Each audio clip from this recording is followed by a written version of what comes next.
What's up, guys? Thanks for tuning in for another episode of Two Car Garage. We're still coming off of our high of last week where we finally got our 1974 DT250 running.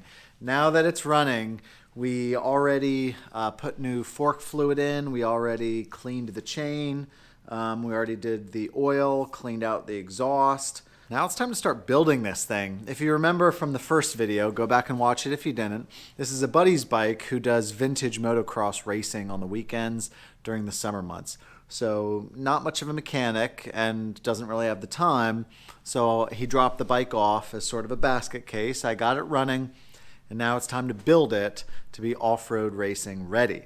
So where do we start?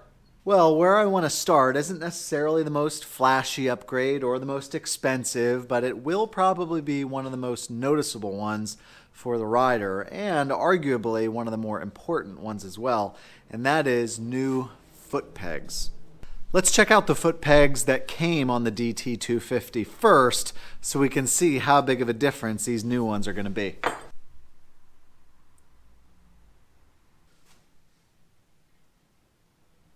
So there's our old one. You can see, because this is the DT250, it was made for on-road, off-road. Honestly, more on-road than off-road, right? It's the same frame, same basic engine as the off-road only MX250. The MX250 was a little bit more high performance. The suspension, I believe, was geared a little bit more towards off-road. And it had stuff like off-road pegs, whereas this is just slippery rubber pegs. So what I do in instances like this is I like to upgrade to a bit of a newer bike as well.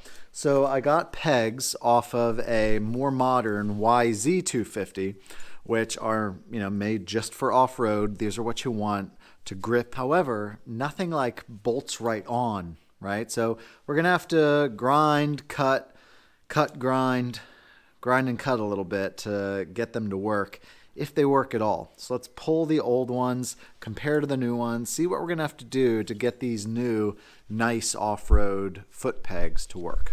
So here's old versus new, and I don't know if it's a good thing or a bad thing, but there's pretty much no going back from this once we do it, because as you can see, these are like stamped or riveted or whatever in. So it's like the perfect amount of spring, but there's not just like a pin that goes through with a cotter pin or a spring washer or something on the other side. So we're gonna have to cut these out is what I'm getting at. And once we cut them out, there's kind of no going back. So let's cut out the end of this pin and then we'll be able to mock up the new ones and see how they look. When they're next to each other, you can really see the difference and the stark contrast of just how much more grippy these are going to be. I mean, these are pretty much a necessity for off-road racing, right?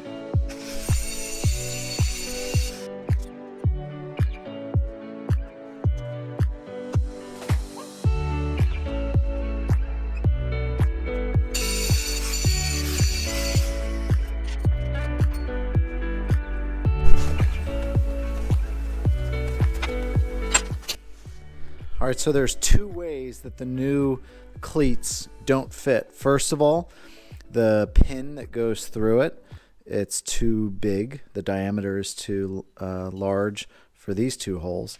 Secondly, the width of the insert here is a little bit, maybe a 1/4 inch too wide to fit in this as well. So we have to do two things.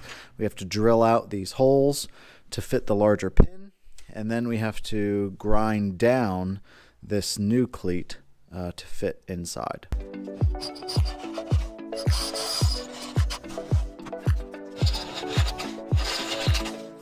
All right, it turned out pretty good. Here's the left-hand side. You can see it just fits right in. Fits in pretty nicely as well. Looks like the pins are far too long here because we don't really want to stack it all with washers. We'll cut the pin down far enough so that we can have a washer, and then we'll have to drill a new hole, I guess, to put another cotter pin.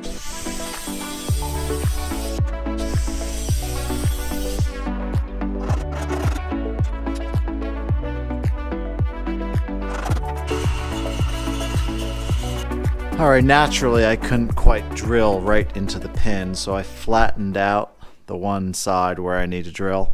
So I saw this trick before. I think maybe I saw my brother do it or something, but either way, you flatten out part of it and then you punch it to get a good little mark in there, and then the drill bit hopefully can grip.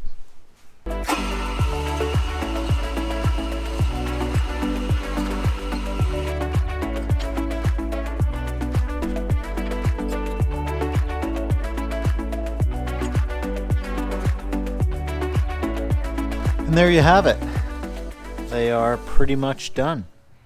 It's on, they're held on with a cotter pin and a washer.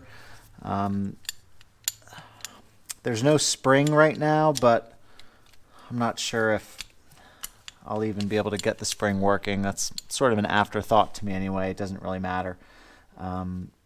It's not super necessary. So as of now, I think I just need to maybe put a thicker washer on this side because there's a little bit too much play, but they look good.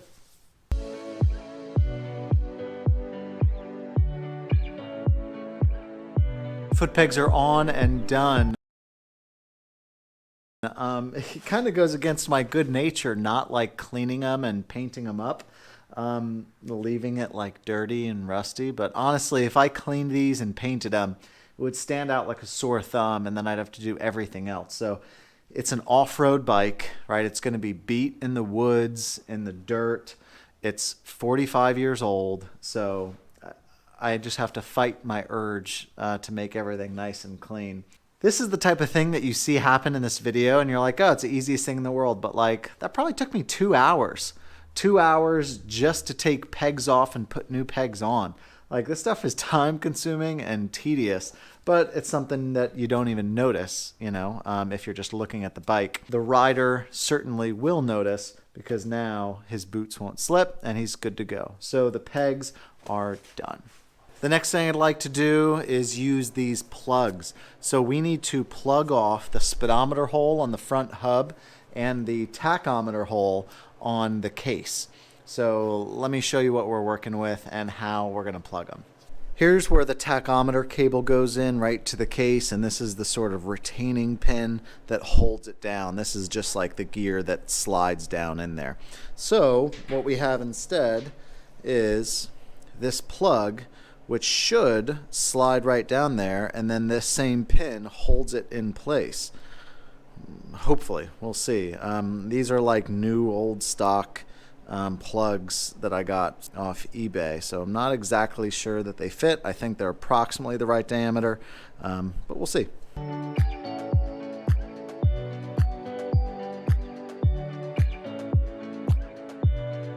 Turned out pretty good. Check it out. Looks nice. It's not so shiny that it kind of stands out among the rest of the bike, which is nice. We did have to use the original O-ring.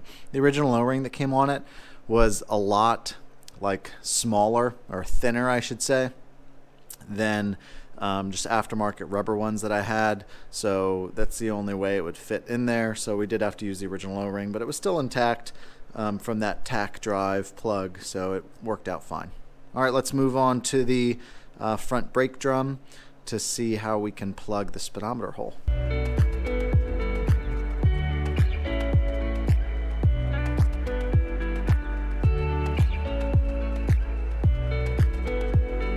I'm going to JB weld this in place.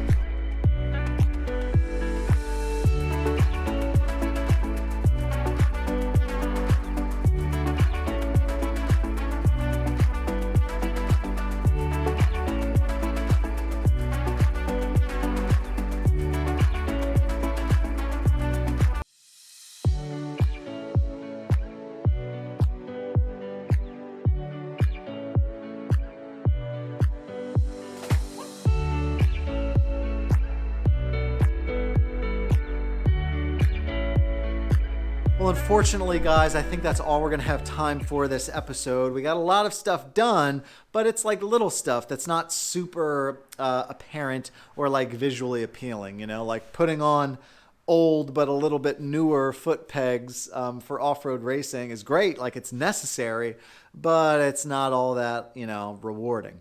So I'm very much looking forward to the next episode where we hit some of these big visual items. We're talking handlebars, grips, tires, fenders, right? Like all that stuff is to come. So thanks for watching as we knock this little stuff out of the way. Be sure you hit the like button and subscribe, and we'll see you next week. Thanks.